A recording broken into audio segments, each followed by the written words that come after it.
जन जागृति साक्षरता अभियान में आपका स्वागत है। जिस प्रकार से हम न्यूमेरिक वैल्यू को स्टोर करने के लिए इंटीजर एरे का प्रयोग करते हैं, उसी प्रकार से हम कैरेक्टर वैल्यूज को स्टोर करने के लिए कैरेक्टर एरे का प्रयोग करते हैं।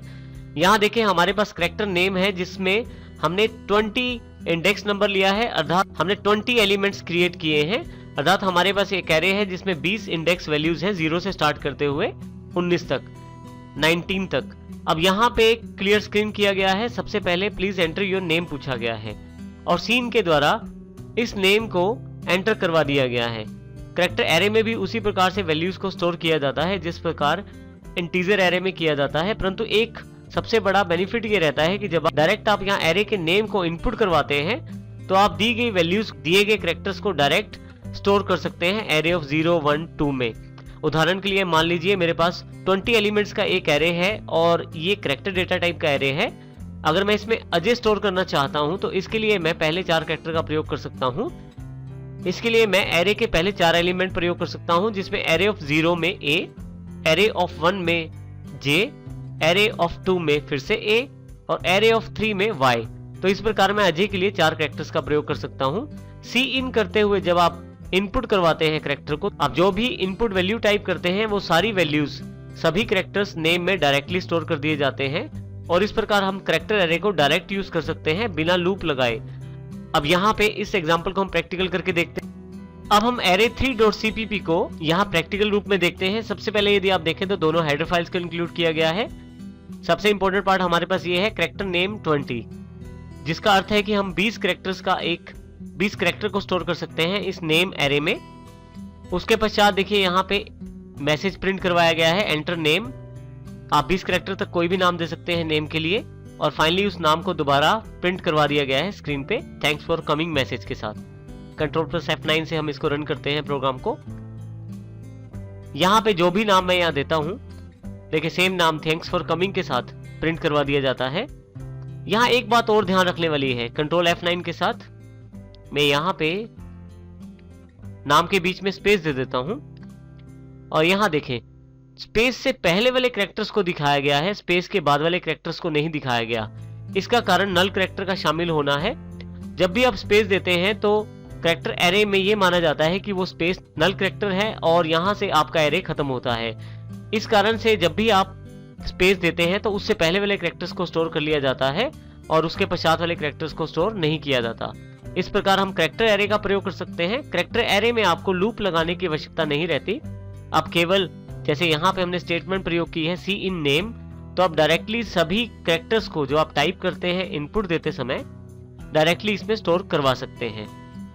अभी तक हमने जो एरे के एग्जाम्पल किए हैं वो 1 डायमेंशनल एरे कहलाते हैं। उनमें एलिमेंट देने के लिए एक ही ब्रैकेट अवेलेबल रहती है, परंतु हमारे पास अब जो एरे नेक्स्ट है वो 2 डायमेंशनल एरे है।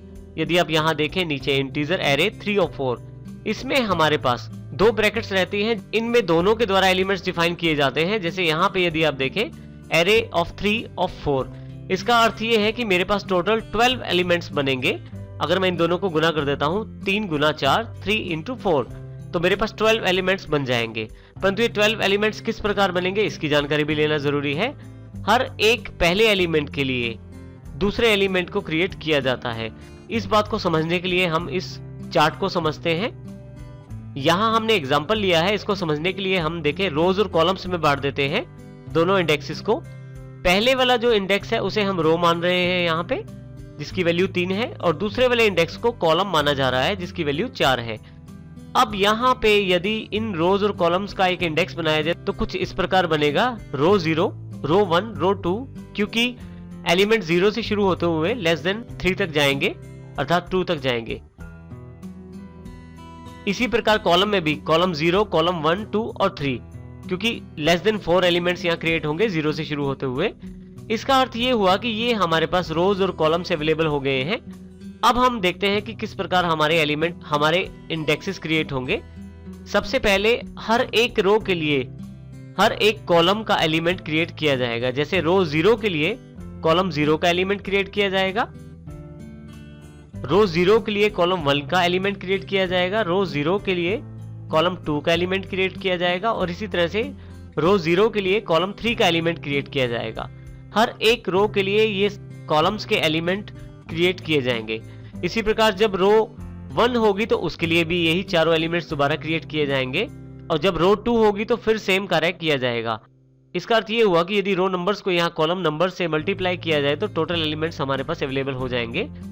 आप यदि यहाँ सेल्स में देखें तो हर एक एलिमेंट एक एड्रेस की जानकारी देता है, जैसे एरे ऑफ 0, अर्थात जिसमें पहला एलिमेंट भी 0 है और दूसरा भी 0 है। दूसरे वाला एलिमेंट हमें अलग एड्रेस की जानकारी देता है, एरे ऑफ 0 ऑफ 1, इसी तरह से एरे ऑफ 0 ऑफ 2।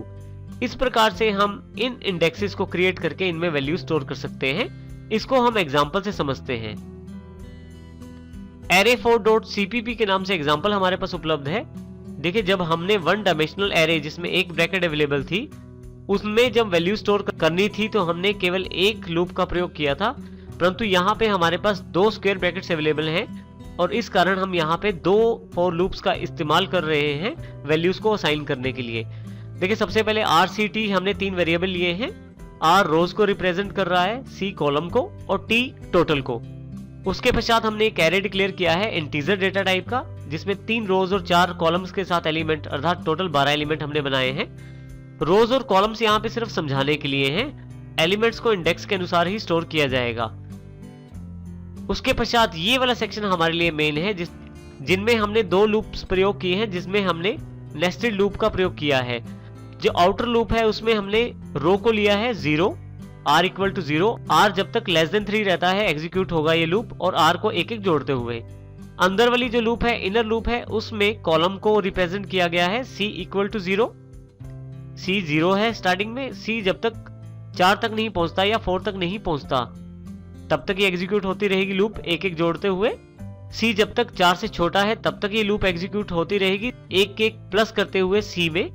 और यहाँ पे इनर ब्रैकेट में यदि आप देखें तो यहाँ पे मेरे पास वो स्टेटमेंट्स हैं जो मैं चलाना चाहता हूँ। सबसे पहले एंटर वैल्यू, जो भी वैल्यू यूजर द्वारा इनपुट की जाएगी एक एरे इंडेक्स में स्टोर की जाएगी। एरे इंडेक्स जो है वो रो और कॉलम से मिलके बना है। जब आपके पास रो 0 रहता है तो सभी कॉलम की वैल्यू बारी बारी से इनपुट करवाई जाती है, C0, C1, C2, C3 के लिए। इसी प्रकार से जब रो 1 हो जाती है, अर्थात यहाँ इंक्रीमेंट हो जाता है आउटर लूप में, फिर से उसके लिए इनर लूप में C जो है फिर से स्टोर किया जाता है, C0, C1, C2, C3। इस प्रकार से हर R एलिमेंट के लिए बारी बारी से इनर लूप को चलाया जाता है और हर एक R के लिए बार बार C एलिमेंट्स को क्रिएट किया जाता है इनर लूप के द्वारा। जो भी एलिमेंट्स की वैल्यू दी जाती है यूजर के द्वारा, उसको T के साथ जोड़ते हुए फिर से T में स्टोर कर दिया जाता है, जैसा हमने पहले भी एग्जांपल में देखा था, T का प्रयोग किया था। फाइनली इनर और आउटर लूप दोनों को बंद करने के पश्चात हम यहाँ टोटल प्रिंट करवा देते हैं गेट ch और फिर से ब्रैकेट क्लोज, जो कि वॉइड मेन फंक्शन का है। हम इसको प्रैक्टिकल करके देखते हैं एग्जांपल को। यहाँ